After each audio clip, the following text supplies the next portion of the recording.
Salut à tous, c'est Dorian et bienvenue dans cette vidéo où je vous propose de parler des actualités du marché. Alors, on parlera d'abord de l'inflation aux États-Unis qui ralentit enfin. On parlera aussi du marché et de la hausse qu'on a eue ces dernières semaines en bourse. Et on regarde ensemble les indices et des actions.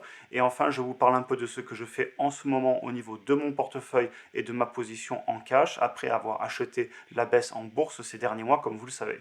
Donc en passant directement sur mon écran, on voit déjà l'article qui est tombé hier, sachant que là je vous fais la vidéo jeudi matin. Et donc on a eu une inflation qui est quand même de 8,5% sur le mois de juillet d'une année sur l'autre. Cependant, ce qui est intéressant, c'est le fait qu'on a ralenti par rapport au mois d'avant. Alors ça ne veut pas dire évidemment que les prix baissent, attention, mais quand même l'inflation ralentit et ça a été un signe très positif pour les marchés. Cependant, je veux quand même mettre un petit bémol entre guillemets là-dessus. Alors là, juste avant, vous voyez sur le graphique, on était bien à 9,1 pour juin et on est à 8,5 pour juillet. Mais je suis quand même allé voir plus précisément les documents qui sont fournis directement, en fait ce qu'on appelle le CPI, donc là pour juillet 2022. Et donc on voit bien qu'effectivement d'un mois à l'autre on n'a pas eu d'augmentation, on est à zéro, donc ça c'est plutôt une bonne nouvelle. Quand vous regardez les mois d'avant on était clairement en augmentation.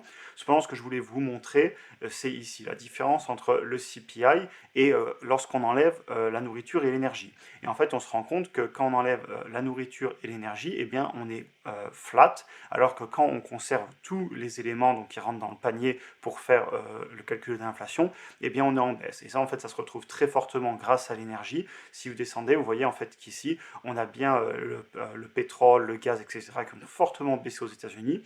Cependant, si vous regardez l'alimentation, on est toujours en hausse et sur une année d'ailleurs, vous voyez on a pris plus de 10% sur l'alimentation. Si on regarde certains autres éléments, je voulais voir notamment tout ce qui est l'habitation. Vous voyez que là sur l'immobilier, les loyers, etc., on est à plus 5,7% et on a continué à augmenter en juillet d'un mois sur l'autre. Donc voilà, je mets quand même un bémol. Évidemment, c'est super positif. Et d'ailleurs, on le savait puisque on en parlait dans la dernière vidéo, je crois, le pétrole a clairement baissé. Donc c'est une bonne nouvelle sur l'énergie. Mais attention, sur l'alimentation et l'immobilier, on n'est pas encore sorti totalement d'affaires. Cependant, évidemment, comme vous le savez, je ne suis pas quelqu'un de négatif. D'ailleurs, ça fait des mois que j'achète la baisse en bourse et je crie pas à la fin du monde. C'est pas du tout mon style de répandre la peur. Mais donc voilà, je voulais vous montrer le S&P 500 avant de passer sur les actions plus individuelles plus tard. Et on voit qu'effectivement, on est bien remonté sur le S&P 500. On a repris 15% là depuis la mi-juin où on a touché un plus bas. Et si vous regardez, on est toujours en baisse de 12% par rapport aux anciens plus hauts. Cependant, ça ne se porte pas si mal que ça. Et d'ailleurs, ça me permet de rebondir sur ce que je voulais vous dire, c'est que moi personnellement, comme vous le savez, j'ai beaucoup acheté la baisse et j'ai beaucoup acheté ici en mai et juin. D'ailleurs, j'avais fait des vidéos à l'époque, vous voyez, où j'avais acheté plus de 10 actions, ça c'était en mai, et puis en juin, j'avais encore massivement acheté les meilleurs deals du moment. J'avais acheté du Google, du Amazon, comme vous voyez ici, du Tesla, beaucoup de Disney, du AMD, du Nvidia, Adobe, Palantir, Netflix, etc. Et donc voilà, je suis vraiment content d'avoir acheté la baisse. Et d'ailleurs, un petit peu plus tard, je vais vous parler de ce que je fais en ce moment, est-ce que je continue à acheter ou pas. Vous vous doutez que je continue à acheter, cependant, j'ai des petites nuances à vous apporter. Je tenais aussi à vous montrer deux autres éléments avant de passer à la prochaine partie. Tout d'abord, le Fear and Greed Index qui est repassé en neutre alors qu'il y a un mois on était dans la peur. Et si vous vous rappelez, il y a 2 mois quand on achetait massivement, et je pense que si vous êtes sur la chaîne, vous avez aussi beaucoup acheté en bourse et bien on était en peur extrême. Donc voilà, c'est une bonne chose. Le marché retrouve ses esprits. Et de toute façon, c'est flagrant sur le S&P 500. On est quand même grandement remonté. Je voulais aussi vous montrer les forward PE sur les large, mid and small cap. Donc c'est les grosses entreprises, les moyennes et les petites entreprises aux États-Unis.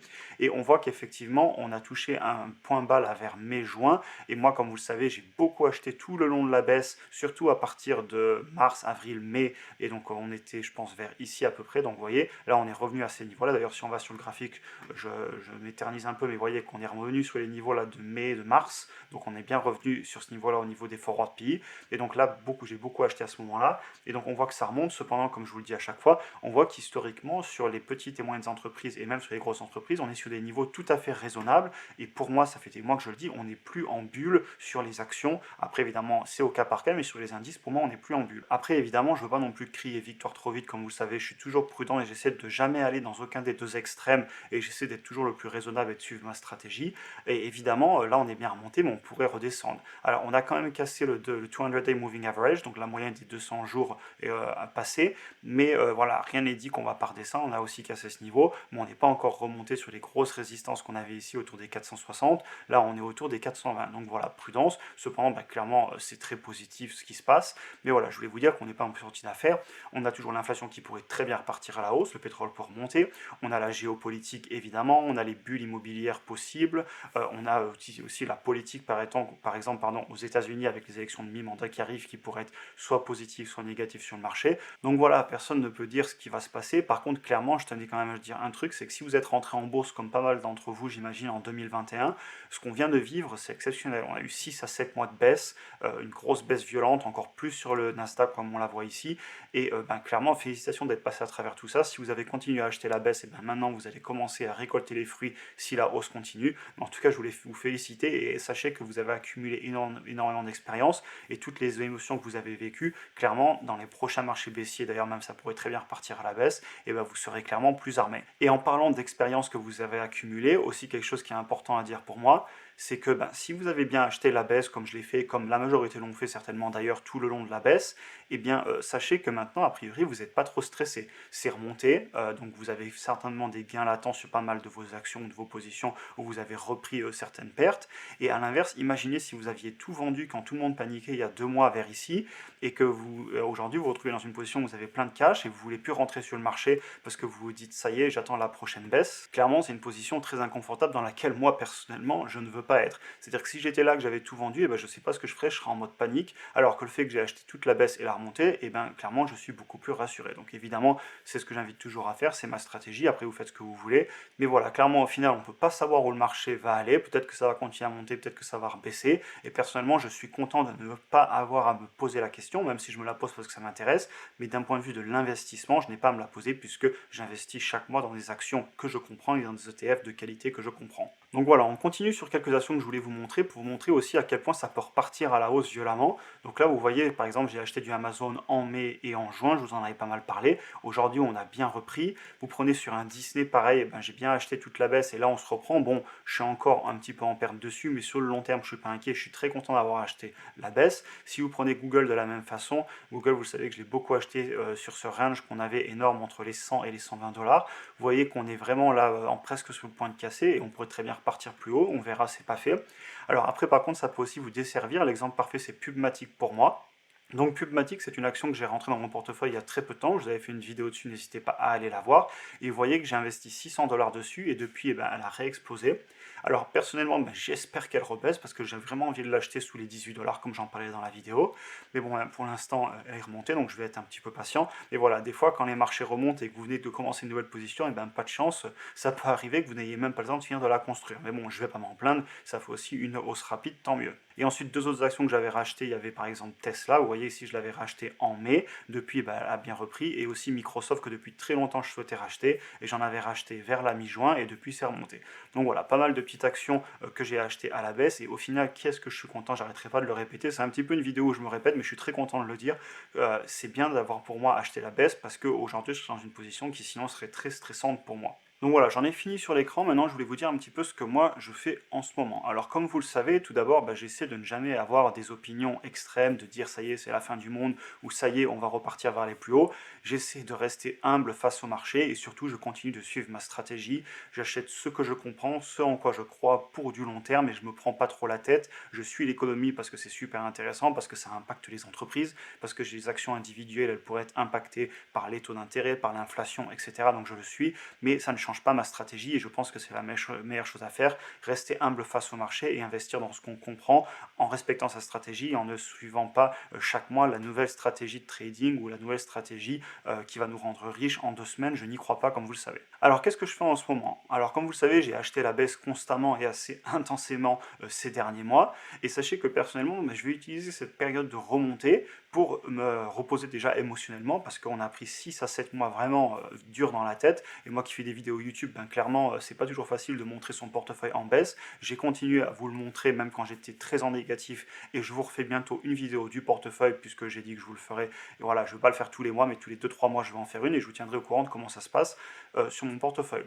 Alors du coup je reprends ce que je disais. En ce moment, en plus de me reposer émotionnellement, je reconstruis du cash tout simplement parce que dans ces périodes-là, je continue à investir mes 1500, 2000 par mois, mais je ne vais pas aller remettre des 4-5 000 comme je l'ai fait par le passé, tout simplement parce que je veux déjà me reconstruire un petit peu, et aussi parce que ça me permet par exemple de sortir un petit peu de la bourse et d'avoir d'autres projets, sachant que j'ai d'autres projets qui vont venir hors bourse, et donc c'est pour ça aussi que j'épargne en ce moment massivement, pour mettre de l'argent de côté, pour pouvoir accomplir ces autres projets. L'autre point sur lequel je voulais revenir aussi, c'est mon portefeuille action. Alors sachez qu'il est repassé en positif entre les marchés qui sont montés et l'euro qui est baissé, ça me l'a fait repasser en positif, donc bah, tant mieux, je ne vais pas me plaindre. Après, comme vous le savez, je ne m'attarde pas trop seulement sur mes actions individuelles, c'est ce dont je parle sur la chaîne parce que c'est ce qui me passionne, mais j'ai bien conscience que le plus important pour moi, c'est de suivre mon patrimoine total et surtout la croissance de mon patrimoine total chaque mois et sur le long terme, puisqu'au final, vous savez que j'ai aussi des ETF, des matériaux précieux, de la crypto, j'ai plein d'actifs. Et donc moi, sachez ce que je regarde au quotidien, même si je vous montre le portefeuille, c'est vraiment ce patrimoine total et je me concentre sur toujours gagner plus, toujours maintenir mon niveau de vie qui est quand même très bien. On voyage, on est heureux, clairement on vit bien, mais je maintiens toujours ce niveau de vie et au final j'investis pour le long terme, pour du 5 ans, sur du 10 ans, voire plus sur des actifs que je comprends et je me prends pas trop la tête avec les petites fluctuations. Au contraire, moi ce que je fais, c'est que je me concentre à gagner plus pour pouvoir investir massivement. Comme vous le savez, j'avais passé les 100 000 euros investis avant mes 30 ans. Aujourd'hui, je suis bien au-delà. Et l'objectif, c'est de continuer à faire grossir ce patrimoine total qui contient les actions, ce qui nous passionne si vous êtes aussi sur la chaîne, mais pas que. Parce qu'au final, le goal, l'objectif, c'est d'avoir le plus gros patrimoine possible pour pouvoir en vivre et surtout pour pouvoir avoir des choix dans la vie, faire ce qu'on veut, être heureux, ne plus être prisonnier d'un emploi qui ne nous plaît pas, etc. Tout simplement parce que quand vous avez des centaines de milliers d'euros de côté, vous pouvez faire des choix dans la vie. Je pense que ça, vous l'aurez compris. Très bien, j'en ai fini avec cette partie sur ce que je fais en ce moment et du coup, ben, je voulais savoir si ça vous intéresse d'en parler dans les commentaires. Vous, qu'est-ce que vous faites? Est-ce que vous continuez à acheter la remontée comme moi, mais un petit peu plus doucement? Est-ce que vous avez acheté la baisse? Comment se comporte votre portefeuille? Donc voilà, n'hésitez pas aussi à échanger dans les commentaires, ça fait vivre la chaîne et moi, clairement, ça me permet aussi d'apprendre énormément et ça m'intéresse grandement de savoir ce que vous faites. Aussi, comme d'habitude, vous avez tous les liens dans la description pour aller plus loin et avec notamment le courtier trading 212 qui offre une action gratuite à l'inscription allant jusqu'à 100 euros.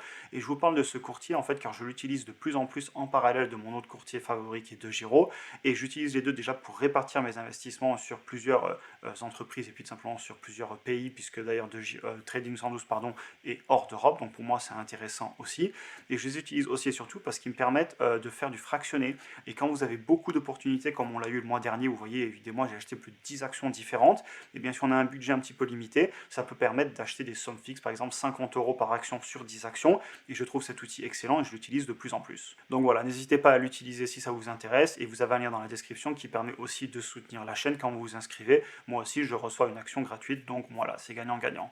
En tout cas, bah, écoutez, merci d'avoir regardé la vidéo jusqu'au bout. Franchement, c'est aussi grâce à vous si on en est là sur la chaîne et ça me motive vraiment à continuer. J'espère que ça vous a intéressé cette vidéo et sur ce, bah, écoutez, je vous souhaite une bonne journée comme d'habitude et on se voit bientôt.